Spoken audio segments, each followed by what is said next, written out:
जय हिंद साथियों, स्वागत है आपका एक बार फिर से नई क्लास में, जहां हम 12th क्लास की जियोग्राफी के चैप्टर 2 को पढ़ेंगे, जिसका नाम है विश्व जनसंख्या वितरण, घनत्व और वृद्धि।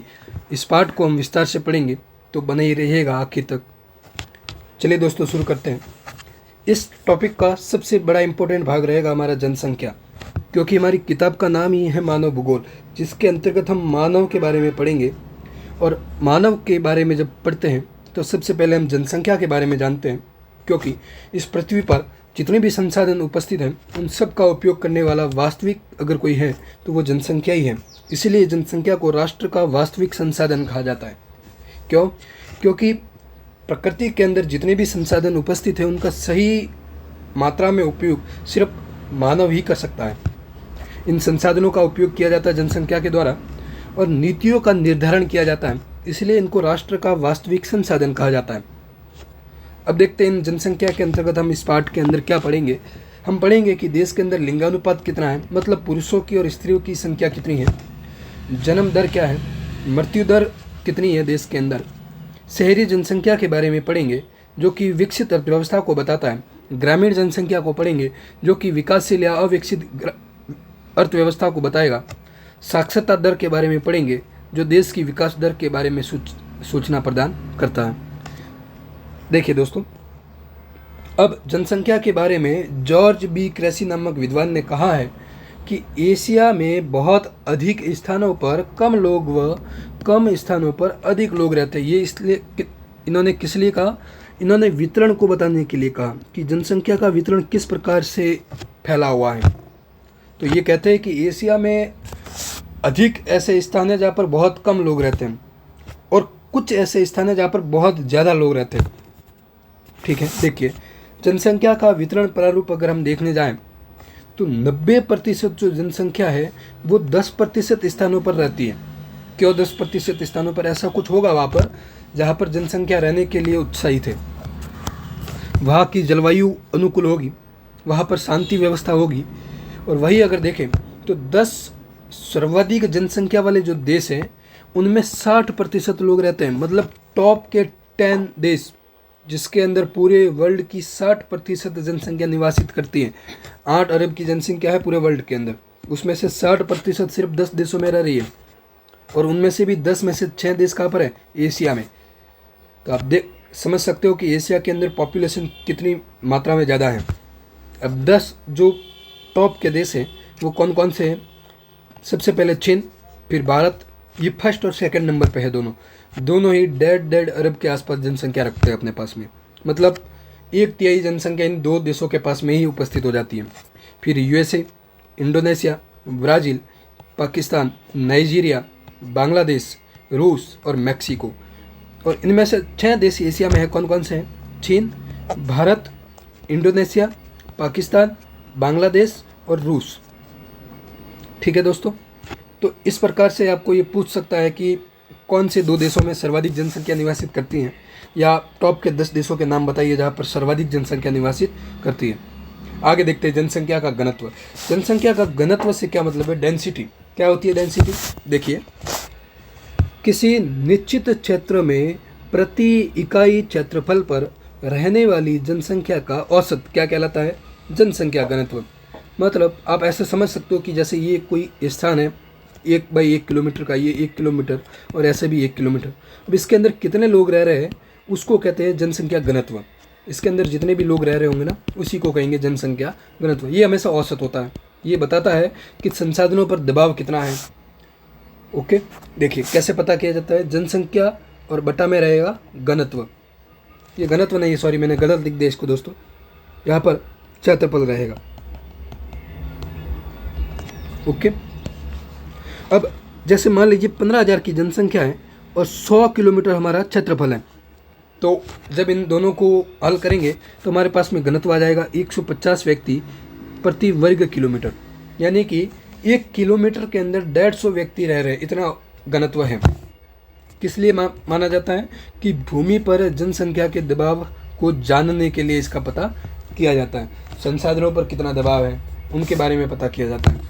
आगे देखिए, अब जनसंख्या वितरण को प्रभावित करने वाले कारक हमने ऊपर पढ़ा कि 90% जनसंख्या सिर्फ 10% स्थानों पर रहती है और 10 सर्वाधिक जनसंख्या वाले देशों में 60% लोग रहते हैं। तो यहाँ पर कुछ ऐसा है कि लोग यहाँ पर रहने के लिए उत्साहित हैं। तो क्या है ऐसा वहाँ पर समझते हैं। तो इनको हम प्रभावित करने वाले कारक कहेंगे। कौन कौन से कारक है? भौगोलिक कारक है, आर्थिक कारक है और सामाजिक और सांस्कृतिक कारक है। तो इनमें भी ये दो आर्थिक कारक और सामाजिक कारक गौण हैं, लेकिन ये सबसे इम्पोर्टेंट है भौगोलिक कारक। सबसे पहले यही आता है। तो समझते हैं भौगोलिक कारक के बारे में। भौगोलिक कारकों में हम देखेंगे जल की उपलब्धता, फिर भू आकृति, जलवायु, मृदा। मैं ब्रीफ में बता देता हूँ। जल की उपलब्धता, अपने इतिहास में भी पढ़ा होगा कि प्राचीन काल में सभ्यता वही फली फूली जहाँ पर नदियाँ थी, यानी कि नदियों के किनारे सभ्यता फली फूली, क्योंकि हमारी सबसे दैनिक ज़रूरतों में सबसे महत्वपूर्ण है जल। जल के बिना हमारा जीवन व्यर्थ है। तो जल की उपलब्धता हमारे लिए सबसे ज़रूरी है। जहाँ पर जल ज़्यादा होगा वहीं पर जनसंख्या निवासित होगी। अगर भारत में ही देखें तो गंगा और यमुना के दोआब में सर्वाधिक जनसंख्या रहती है। भू आकृति, जनसंख्या कहाँ पर रहने के लिए लालायित रहेगी? समतल में। पर्वतीय इलाकों में नहीं रहेगी। जैसे हिमालय जो पर्वतीय इलाका है वहाँ पर जनसंख्या नहीं रहेगी, मरुस्थल में नहीं रहेगी। उसको एकदम सपाट समतल मैदान चाहिए ताकि खेती आसानी से हो, परिवहन के साधन आसानी से हो, सिंचाई आसानी से हो, सब कुछ। जलवायु अनुकूल होनी चाहिए, ना ज़्यादा ठंडी ना ज़्यादा गर्मी। तो ऐसे स्थानों पर जनसंख्या सर्वाधिक मिलेगी। मृदा उपजाऊ होनी चाहिए ताकि खेती आसानी से हो जाए। आर्थिक कारकों में देखें तो कृषि ज़्यादा होनी चाहिए क्योंकि हमारी दैनिक ज़रूरतें यही से पूरी होती है, खाद्य पदार्थ की। नगरीकरण क्यों? क्योंकि यहाँ पर उच्च जीवन स्तर होता है, जिसके कारण नगरीकरण जहाँ पर भी होगा वहाँ पर जनसंख्या में ज़्यादा मिलेगी। औद्योगिकरण, जैसे कि कहीं पे फैक्ट्रियाँ डाल दी तो फैक्ट्रियों में काम करने वाले लोग वहाँ पर रहेंगे। उनकी दैनिक जीवन की ज़रूरतों को पूरा करने वाले लोग जैसे कि डॉक्टर है, दुकानदार है, शिक्षक है इत्यादि वहाँ पर रहेंगे। तो इस प्रकार से जनसंख्या का दबाव बढ़ता जाएगा। सामाजिक और सांस्कृतिक कारक, जैसे कहीं पे अगर अव्यवस्था फैली हुई है तो लोग वहाँ पर रहना कम पसंद करते हैं। कुछ लोग जैसे धार्मिक प्रवृत्ति के होते हैं तो वो उस धार्मिक शहरों में जाने के लिए लालायित रहते हैं। तो इस प्रकार से ये जनसंख्या वितरण प्रभावित करता है। बहुत ईजी है दोस्तों, इसको रटने की बिल्कुल ज़रूरत नहीं है। आपको सिर्फ पॉइंट याद करना है, आप आसानी से लिख दोगे। ठीक है, देखिए इनको समझते एक एक करके। जल की उपलब्धता, अधिकांश जनसंख्या नदियों के किनारे पर ही बसी हुई है। जैसे भारत में देखें तो गंगा के किनारों पर बहुत सारी जनसंख्या है। भारत की सर्वाधिक जनसंख्या गंगा के किनारों पर ही है। भू आकृति में देखें तो अधिकांश जनसंख्या कहाँ पर रहती है? समतल मैदानों में। क्यों? क्योंकि वहाँ पर फसलों का उत्पादन आसानी से होता है, सड़क निर्माण आसानी से होगा, रेलवे का निर्माण आसानी से होगा, उद्योग आसानी से लगाए जा सकेंगे। पहाड़ी क्षेत्र और मरुस्थल में जनसंख्या कम मिलती है। ठीक है दोस्तों, क्यों मिलती है वो आपको मैंने बता दिया। जलवायु, प्रतिकूल अगर जलवायु है जैसे कि अति उष्ण बहुत ज़्यादा गर्मी मरुस्थलीय इलाकों में, ठंडे मरुस्थल जैसे लद्दाख, लेह, जम्मू कश्मीर, तो यहाँ पे जनसंख्या कम मिलेगी। क्यों? लोग रहते हैं, नहीं रहते ऐसा नहीं है, लोग रहते जरूर हैं लेकिन वो अनुकूल नहीं है। वहाँ पर हमारा जीवन बहुत कठिन है, तो लोग वहाँ पर रहने के लिए इतना ज़्यादा उत्साहित नहीं रहते। कहाँ पर लोग ज़्यादा मिलेंगे? जो भूमध्य सागरीय क्षेत्र है, जहाँ पर ना ज़्यादा गर्मी है ना ज़्यादा सर्दी है और वहाँ पर सुखद जलवायु है। इसी कारण ये घने बसे हुए भाग है हमेशा से ही, जब से मानव सभ्यता पनपी है। मृदा देखें तो दोमट और उपजाऊ मृदा में अधिक लोग मिलेंगे और अनुपजाऊ और रेतीली मृदा में विरल जनसंख्या। जैसे कि राजस्थान का पश्चिमी क्षेत्र ले लें तो यहाँ पे जनसंख्या बहुत कम मिलती है। वही अगर गंगा के दोआब क्षेत्र में चले जाए तो वहाँ पर हमारा जनघनत्व रहेगा लगभग 900 व्यक्ति प्रति वर्ग किलोमीटर, और यही अगर हम मरुस्थल में आ जाए तो ये घट के हो जाता है 80 व्यक्ति प्रति वर्ग किलोमीटर। तो मतलब अंतर समझ रहे हो कितना हो जा रहा है। आर्थिक कारक अगर हम देखें तो जहाँ पर खनिज ज़्यादा मिलेंगे तो वहाँ पर खनिज भंडार होंगे। खनिज भंडार को खोदने के लिए कुशल और अर्धकुशल कर्मी वहाँ पर निवासित होंगे, तो धीरे धीरे वहाँ पर जनसंख्या बढ़ने लगेगी। जैसे कि उदाहरण के लिए अफ्रीका की कटंगा और जाम्बिया की तांबा पेटी मतलब खनन क्षेत्र। नगरीकरण में जनसंख्या सर्वाधिक मिलने का कारण क्यों? एक तो बेहतर शिक्षा, चिकित्सा के बेहतर अवसर, जीवन के बेहतर अवसर, रोजगार के अवसर मिलते हैं, परिवहन की सुविधाएं अच्छी होती हैं। तो ये सारी सुविधाएं लोगों को अपनी ओर आकर्षित करती हैं और नगरीकरण दिन दुगुना और रात चौगुना तेजी से बढ़ता है। अब आपके लिए एक प्रश्न है कि नगरीय जीवन के कष्टदायक पक्ष कौन कौन से हैं? मतलब नगरीकरण अच्छी बात है या बुरी बात है? और वहाँ पर ज़्यादा जनसंख्या रह रही है तो वहाँ पर कौन कौन सी दिक्कतें आ रही है लोगों को, ठीक है, उनके बारे में आपको सोचना है एक बार। औद्योगिकरण को देखें तो वहाँ पर कौन रहेंगे, कारखाना श्रमिक रहेंगे। कारखाना श्रमिकों को सेवा देने के लिए ड्राइवर्स रहेंगे, दुकानदार रहेंगे, बैंक कर्मी रहेंगे, डॉक्टर्स भी रहेंगे और शिक्षक भी रहेंगे। उदाहरण के लिए जापान का कोबे ओसाका प्रदेश, ये घना बसा प्रदेश है जापान का। सांस्कृतिक और धार्मिक कारक देखें, सामाजिक कारक, तो धार्मिक और सांस्कृतिक निवास स्थल पर ज़्यादा जनसंख्या निवास मिलेगी जो इस धर्म से रिलेटेड है, और अशांत क्षेत्रों में जनसंख्या कम मिलेगी। जहाँ पर युद्ध हो रहे हैं, नक्सलवादी है, आतंकवादी है, तो वहाँ पर जनसंख्या कम मिलेगी, उपद्रव ज़्यादा हो रहे हैं। अब देखते हैं जनसंख्या वृद्धि, जनसंख्या कैसे बढ़ती है, कैसे घटती है।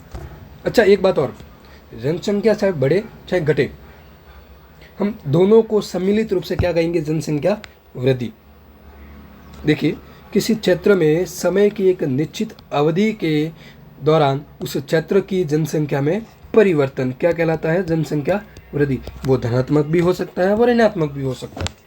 जनसंख्या बढ़ भी सकती है, घट भी सकती है, ठीक है, चाहे बढ़े चाहे घटे, हमेशा क्या लिखेंगे, जनसंख्या वृद्धि।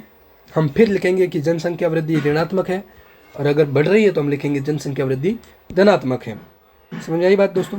अब जनसंख्या वृद्धि की कुछ विचारधाराएं हैं, कुछ संकल्पनाएं हमारे पास में है।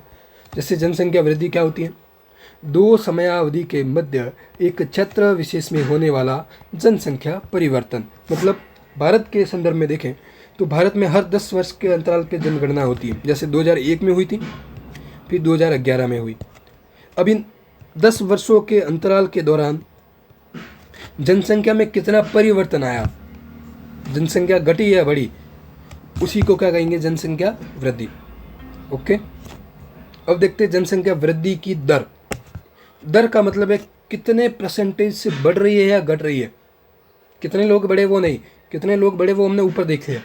अब हम देखेंगे कि कितनी स्पीड से बढ़ रही है, उसको कहते हैं परिवर्तन की दर, और उसको किससे नापते हैं, प्रतिशत से। अब जनसंख्या की प्राकृतिक वृद्धि क्या है, लिखा है जनसंख्या की प्राकृतिक वृद्धि। देखिए, प्राकृतिक वृद्धि का मतलब है क्षेत्र विशेष में, कोई भी क्षेत्र है, उस क्षेत्र विशेष में दो समय अंतरालों में जन्म और मृत्यु के अंतर से जो जनसंख्या वृद्धि हुई है। वृद्धि का मतलब वापस कराओ, चाहे बढ़ो चाहे घटो, हम लिखेंगे वृद्धि। कंफ्यूज मत होना, यहाँ पे वृद्धि लिखा है, इसका मतलब बढ़ नहीं रही है, घट भी सकती है।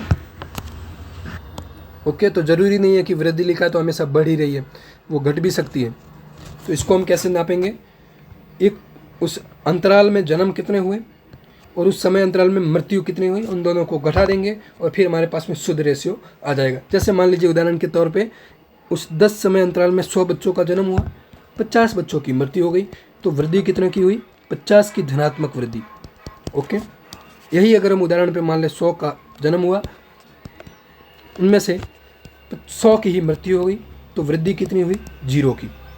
ओके, तो इस प्रकार से आप बता सकते हो कि वृद्धि ये प्राकृतिक वृद्धि कहलाएगी, क्योंकि इसमें कोई भी बाह्य फैक्टर काम नहीं करते, आउटर फैक्टर कोई भी नहीं है, ये सिर्फ प्रकृति के द्वारा निर्धारण है, जन्म कितने हो रहे हैं, मृत्यु कितनी हो रही है। अब देखते हैं दोस्तों कि जनसंख्या की वृद्धि और किन तरीकों से हो सकती है। ये तो जन्म और मृत्यु के द्वारा हो रही थी। अब देखते हैं जनसंख्या की वास्तविक वृद्धि। वास्तविक वृद्धि का मतलब है जन्म मृत्यु को तो हमने देख लिया, अब आप्रवास और उत्प्रवास, लोग कितने आ रहे हैं और कितने जा रहे हैं, उनको भी तो देखेंगे ना। तो ये आप्रवास और उत्प्रवास प्रकृति द्वारा निर्धारित नहीं है, यह आउटर फैक्टर है। आगे देखेंगे कि आप्रवास किस लिए हो रहा है या उत्प्रवास किस लिए हो रहा है। आप्रवास का मतलब है उस स्थान पर लोगों का आना, उत्प्रवास का मतलब है उस स्थान से लोगों का चले जाना। अगर चले जाएंगे तो जनसंख्या घट जाएगी, आ रहे तो जनसंख्या बढ़ जाएगी, ये दूसरा फैक्टर है। ठीक है दोस्तों, अब देखते हैं जनसंख्या की धनात्मक वृद्धि। धनात्मक वृद्धि कैसे होगी, जन्म दर तो होगी ऊंची, मृत्यु दर होगी नीची। मतलब एक साल के अंदर जन्म लेने वाले बच्चे तो होंगे ज़्यादा, मरने वाले होंगे कम। ठीक है दोस्तों, तो जनसंख्या की धनात्मक वृद्धि हम कैसे पता करेंगे, अगर जन्म दर ऊंची है, मृत्यु दर है नीची, तो लोगों की संख्या वास्तविक तौर में बढ़ जाएगी। और भी क्या फैक्टर ऐड कर देंगे, प्रवास, अगर लोग आ रहे हैं तो उनको भी ऐड कर देंगे, तो इस प्रकार से मेरी जनसंख्या की धनात्मक वृद्धि हो जाएगी। अब देखते हैं ऋणात्मक वृद्धि। अगर जन्म लेने वाले तो है कम, मरने वाले हैं ज़्यादा, और उसमें भी सोने पे सुहागा लोग वहाँ से छोड़ के चले जा रहे हैं। तो इस प्रकार से ये क्या कहलाएगी, ऋणात्मक वृद्धि। मतलब लोग घट रहे, वृद्धि हो रही है लेकिन कैसी, ऋणात्मक। अब देखते हैं जनसंख्या परिवर्तन के घटक। मतलब जनसंख्या कैसे बढ़ती घटती है, किन आधार पर घटती है बढ़ती है, देखते हैं आगे। 3 घटक है हमारी जनसंख्या परिवर्तन के, एक तो जन्म, दूसरा मृत्यु और तीसरा प्रवास। अब देखते हैं जन्म दर कैसे पता की जाती है। अशोधित जन्म दर ये कैसे पता करते हैं, प्रति 1000 स्त्रियों पर जन्मे जीवित बच्चे। मतलब सीधा अगर सरल शब्दों में कहा जाए तो एक निश्चित समय के अंदर कितने बच्चे ने जन्म लिया और जीवित रहे, मरने वाले नहीं, कितने बच्चों ने जन्म लिया और जीवित रहे, तो वो पता करेंगे हम जन्म दर। 1 वर्ष में जीवित बच्चे और वर्ष के मध्य में जनसंख्या, और गुणा कर देंगे 1000 से, क्योंकि हम प्रतिशत नहीं माप रहे, हम प्रति 1000 पे देख रहे हैं। ठीक है, प्रति 1000 पे, अगर प्रतिशत देखेंगे तो ये साइन रहेगा, प्रति 1000 पे ये साइन होगा गणित में, आपने 10th में पढ़ा होगा अच्छे से। ठीक है, आगे देखते हैं हम अशोधित मृत्यु दर। ठीक उसका उल्टा, 1 वर्ष में मृतकों की संख्या और वर्ष के मध्य में जनसंख्या गुणा 1000 आ जाएगी हमारे पास में मृत्यु दर। मतलब मृत्यु दर कितनी है, हर साल कितने प्रतिशत से लोग मर रहे हैं, मतलब कितने लोग मर रहे हैं हर 1000 आदमियों पर। अब प्रवास देखते हैं, 2 पॉइंट आएंगे हमारे पास में, एक तो उद्गम स्थान और दूसरा गंतव्य स्थान। उद्गम स्थान मतलब जहाँ से जा रहे हैं, जिस स्थान को छोड़ के जा रहे हैं तो वो स्थान तो हो जाएगा उद्गम स्थान, और जहाँ पर जा रहे हैं वो हो जाएगा गंतव्य स्थान। तो सीधा सा मतलब है, यहाँ पर कोई भी रटने की जरूरत नहीं है, आपका भी दिमाग चल रहा होगा। अगर कहीं से जाएंगे तो वहाँ पे जनसंख्या घट जाएगी, और कहीं पे आ रहे तो जनसंख्या बढ़ जाएगी, सीधे बात है। ओके, देखते हैं आगे। प्रवास, कैसा कैसा प्रवास होता है। एक तो स्थायी प्रवास, मतलब कुछ लोग ऐसे भी होते हैं जो अपने स्थान को छोड़ के हमेशा के लिए दूसरे स्थान पे चले जाते हैं। कुछ होता है अस्थायी, मतलब कमाने के लिए जा रहे हैं, 2 साल 3 साल रह रहे हैं और फिर वापस आ जा रहे हैं, तो ये अस्थायी है। मौसमी, मौसमी प्रवास मतलब मौसम के अकॉर्डिंग। मान लीजिए कोई अगर गड़ेरिया बकरियां चरा रहा है और उसके क्षेत्र में कोई बारिश कम हो रही है, तो वो अपनी बकरियां लेके कहा जाएगा, ऐसे स्थान पर जाएगा जहाँ पर बारिश होने की संभावना है या जहाँ पर हरियाली है। तो ये मौसमी परिवर्तन है। आगे हम पाठ में इनको और भी विस्तार से पढ़ेंगे, लेकिन ध्यान रखना है कि मौसमी प्रवास भी होता है। अब प्रवास कहाँ से कहाँ होता है, गांव से गांव में भी हो सकता है, गांव से नगरों की ओर भी हो सकता है, नगरों से गांवों की ओर भी हो सकता है। आपने कोरोना के टाइम पे देखा होगा कि सभी लोग नगर को छोड़ छोड़ के गांवों की ओर जा रहे थे, नगर से नगर में भी हो सकता है। ठीक है, इसका मतलब ये नहीं है कि प्रवास सिर्फ गांव से नगर की ओर ही होगा, प्रवास कैसे भी हो सकता है। अब इसके अंदर 2 पॉइंट और भी हमारे पास में, उत्प्रवास और अप्रवास। उत्प्रवास का मतलब होता है चले जाना, और अप्रवास का मतलब होता है उस स्थान में आ जाना। ओके, और प्रवास के कारण कौन कौन से उनको देखते हैं। प्रवास के कारण, एक तो है प्रतिकर्ष कारक। प्रतिकर्ष कारक मतलब ऐसे कारण जिनके कारण से लोग उस स्थान को छोड़ने के लिए मजबूर है। तो आप ही सोचिए कि आपके घर से अगर कोई बाहर जा रहा है तो वो किस लिए जा रहा होगा, ये तो कमाने जा रहा होगा। कमाने क्यों, इसलिए तो जा रहा होगा ना कि जिस स्थान पे वो रह रहा है वहां पर रोजगार के अवसर नहीं है, इसलिए वो अपने स्थान को छोड़ के बाहर जा रहा है। नहीं तो कौन अपने स्थान को छोड़ के बाहर जाएगा। तो अपने स्थान पे रोजगार नहीं है, वो प्रतिकर्ष कारक है, तो उसको कहेंगे हम बेरोजगारी। निम्न जीवन स्तर, मतलब वहाँ पे जीवन जीने का ढंग बहुत ही निचला है, वह बुनियादी सुविधाएं वहां पर उपस्थित नहीं है, इसलिए भी लोग छोड़ के चले जाते हैं। उपद्रव, समय समय पर धार्मिक दंगे हो रहे हैं, राजनीतिक दंगे हो रहे हैं, अशांति है, आपदाएं आ रही है, बाढ़ आ जा रही है, अकाल पड़ जा रहा है, कुछ भी, भूकंप है, तो उस कारण से लोग तंग आकर के उस स्थान को छोड़ के चले जा रहे हैं। अपकर्ष कारक मतलब ऐसे कारक जिनसे लोग आकर्षित होकर जा रहे हैं। ठीक है, यहाँ पर जिन कारकों को छोड़ के जा रहे थे ना, उनके ऑपोजिट हो जाएंगे अपकर्ष कारक। मतलब बेरोजगारी से चले जा रहे थे, किस लिए, रोजगार के लिए। निम्न जीवन स्तर से तंग आकर चले जा रहे थे, किस लिए, उच्च जीवन स्तर के लिए। उपद्रव से और अशांति से परेशान होकर जा रहे थे, किस लिए, शांति और सुरक्षा के लिए। आपदा से तंग आकर जा रहे थे, किस लिए, अनुकूल जलवायु के लिए। तो ये अपकर्ष कारक है। ओके, अब इस पार्ट का सबसे इंपॉर्टेंट टॉपिक है हमारा जनांकीय संक्रमण। यहाँ से आपके सीधा एक बड़ा प्रश्न आ सकता है, बहुत ही सिंपल है ये भी। देखते हैं किस लिए इसका उपयोग किया जाता है। इसका उपयोग एक तो जनसंख्या का वर्णन, मतलब जनसंख्या की वृद्धि या घनत्व का पैटर्न क्या है उसको देखने के लिए, और उसका पूर्वानुमान, मतलब जनसंख्या भविष्य में इस स्थान पर बढ़ेगी, बढ़ेगी तो किस हिसाब से बढ़ेगी, घटेगी तो किस हिसाब से घटेगी, उसको देखने के लिए। तो देखिए, समाज 2 प्रकार के होते हैं हमारे पास में, एक होता है नगरीय खेती और अशिक्षित। दूसरा समाज होता है जो नगरीय होता है, औद्योगिक होता है और शिक्षित होता है। अगर समाज ग्रामीण है, खेतीहर है, अशिक्षित है, इसका मतलब वो कैसा समाज है, अविकसित। और जब अविकसित समाज होगा, बुनियादी सुविधाएं कम होगी, तो वहां पर जन्म दर तो होगी ऊंची और मृत्यु दर भी ऊंची। तो इस अवस्था में जनसंख्या की वृद्धि बहुत धीमी गति से होगी या होगी भी नहीं, क्योंकि जितने जन्म ले रहे उससे ज्यादा ही मर जा रहे हैं। तो जन्म दर भी ऊंची है, मृत्यु दर भी ऊंची है। ये कब की बात हो रही है? अगर मोटा मोटा अनुमान लगाएं तो भारत के लिए ये आजादी से पहले का टाइम। उस टाइम पे हमारे पास में चिकित्सा सुविधाएं कम थी, बच्चे जन्म लेते ही मर जा रहे थे, कुपोषण का शिकार हो जा रहे थे। तो उससे निपटने के लिए बच्चों को जन्म भी ज्यादा देते थे। आप देखोगे कि आपके जब दादा या परदादा की जो पीढ़ी थी तो उनके 6-7 भाई होते थे। आज आप देखोगे तो आपकी पीढ़ी में 1 या 2 भाई मैक्सिमम बस। तो ये क्यों हो रहा है? क्योंकि आज हमारी बुनियादी सुविधाएं बढ़ गई है। दूसरा ऑपोजिट चलते हैं, समाज नगरीय हो गया, औद्योगिक हो गया, शिक्षित हो गया, तो समाज कैसा हो गया? विकसित। जब समाज विकसित हो गया तो जन्म दर घट गई। मतलब आज सरकार टैगलाइन चलाती है, हम दो हमारे दो, मतलब बच्चे कम ही होने चाहिए या एक बच्चा ही होना चाहिए। जैसे चाइना ने, चीन के अंदर पूरी स्ट्रिक्ट पॉलिसी आई थी कि उस समय अंतराल के दौरान सिर्फ माता पिता एक ही बच्चे को जन्म देंगे, एक से ज्यादा नहीं। तो उससे जन्म दर को काबू किया गया, उस जन्म दर को कम किया गया। क्योंकि आज आप देखोगे कि चीन के अंदर सर्वाधिक जनसंख्या निवास करती है। मृत्यु दर भी धीरे धीरे क्या हो जाती है? कम। मृत्यु दर कब कम होगी? जब हमारे पास में बुनियादी सुविधाएं होगी सब प्रकार की, जब हमारा जन्म स्तर उच्च होगा, चिकित्सा सुविधाएं ज्यादा होगी।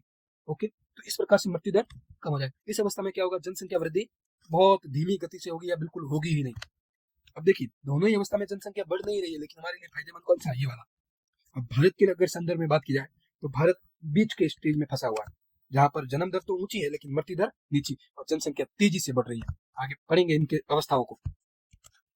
देखिए, ये परिवर्तन अवस्थाओं में होते हैं जिन्हें जनांकीय चक्र कहते हैं। ये 2 अवस्था में हुआ, एक अविकसित और विकसित। आगे इनकी 3 अवस्था देखेंगे। ये देखिए, पहली अवस्था जहां पर जन्म दर भी ऊंची है, मृत्यु दर भी ऊंची है। ये जो ब्लू लाइन है ये जन्म दर को बता रहा है और रेड लाइन मृत्यु दर को। जहां पे मिले हुए वहां पर इसका मतलब है दोनों ही बराबर है, जन्म दर भी बराबर है और मृत्यु दर भी बराबर है।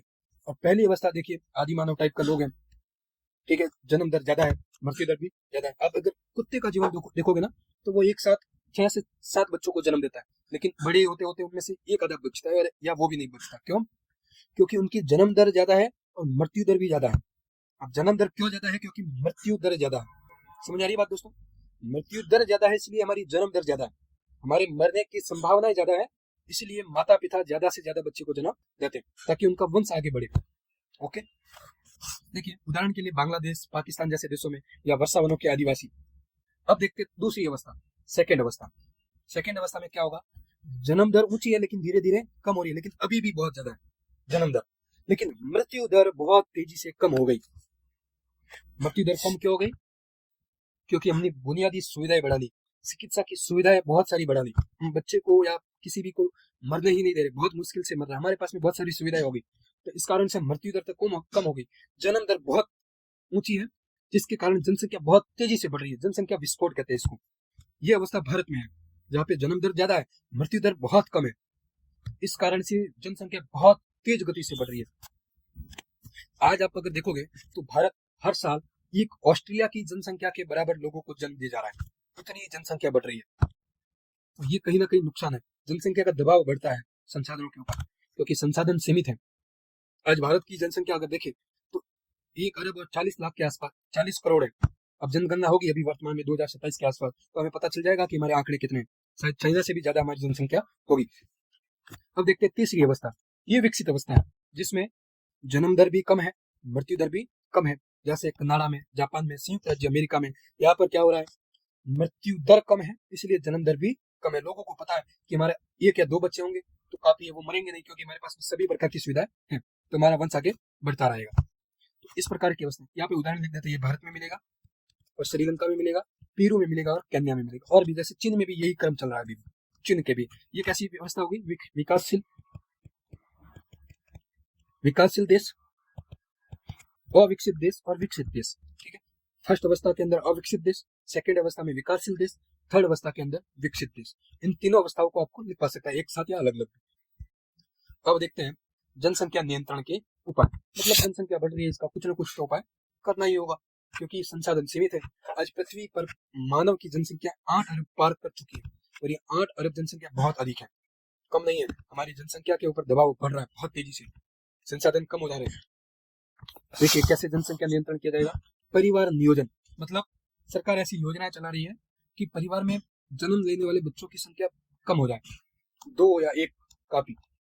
इसके लिए बहुत सारी टैगलाइन चलाई, जैसे बच्चों के जन्म में अंतराल रखना, महिला स्वास्थ्य सुधार में वृद्धि करना, महिला की विवाह की उम्र को बढ़ाना। आज आप देखोगे कि पहले जब भारत आजाद हुआ था उससे पहले विवाह की उम्र 14 साल की थी महिला की, फिर जैसे ही भारत आजाद हुआ तो 18 साल कर दिया और वर्तमान में कर दिया 21 साल। अब 21 साल किस लिए किया गया? क्योंकि जब लेट शादी होगी तो बच्चों की जन्म लेने की जो प्रवृत्ति होगी वो भी घट जाएगी, मतलब दर घट जाएगी अपने आप। इसके लिए व्यापक प्रचार किए गए, क्या? गर्भ निरोधक सुगम उपलब्धता बढ़ाई गई, बड़े परिवारों के लिए कर निरुत्साहक उपाय, मतलब लोगों ने, सरकार ने अब स्ट्रिक्ट नियम बना दिए कि अगर परिवार बड़ा है तो उनको सरकारी योजनाओं का लाभ नहीं मिलेगा। कई कई देशों में तो परिवार के ऊपर टैक्स भी लगाए गए और जनसंख्या वृद्धि को सीमित करना। चीन ने बहुत अच्छे से काम किया इसके ऊपर, बढ़िया पॉलिसी लागू की कि परिवार के अंदर एक ही बच्चा होगा, चाहे लड़का हो चाहे लड़की। तो भारत के अंदर रूढ़िवादी विचारधाराओं के कारण बच्चों को जन्म देने की प्रवृत्ति बढ़ती रहती है। जैसे कि अगर लड़की जन्म हो रही है तो हमारी धारणा रहती है कि लड़के का जन्म हो, और जब तक लड़के का जन्म नहीं होगा वो जन्म देते रहेंगे। तो इस प्रकार से हमारे परिवार की संख्या बढ़ती जा रही है। तो कहीं ना कहीं हमारे लिए भारत की जो धार्मिक प्रवृत्ति है, जो सामाजिक प्रवृत्ति है, वो भी इसमें महत्वपूर्ण रोल निभाती है। इसके बारे में भी आपको प्रश्न लिखवा सकता है कि भारत में जनसंख्या वृद्धि अधिक क्यों है, इसके पीछे क्या कारण हो सकते हैं। सरकार बहुत सारी योजना चला रही है फिर भी जनसंख्या ज्यादा है। तो आप इनके बारे में आसपास के समाज में देखिए, विचार कीजिए, उनके बारे में लिखने का प्रयास कीजिए। अब देखिए, जनसंख्या वृद्धि के बारे में एक विद्वान थे माल्थस, उन्होंने एक बहुत महत्वपूर्ण सिद्धांत दिया, और वो सिद्धांत अगर वास्तविकता में देखें तो बहुत ही भयानक सिद्धांत है। भविष्य में वो बहुत भयानक हो सकता है। क्यों? जब लोगों की संख्या बहुत अधिक बढ़ती है और खाद्य आपूर्ति बढ़ती है तो क्या होता है? अकाल पड़ता है, बीमारियां फैलती है और युद्ध होने लगते हैं। कारण क्या? एकमात्र कारण जनसंख्या वृद्धि। और अगर इन कारणों से बचना है तो एक ही उपाय है, जनसंख्या में कमी लाना। तो दोस्तों, ये था हमारा पाठ। आज इनके प्रश्नोत्तर के बारे में देखते हैं।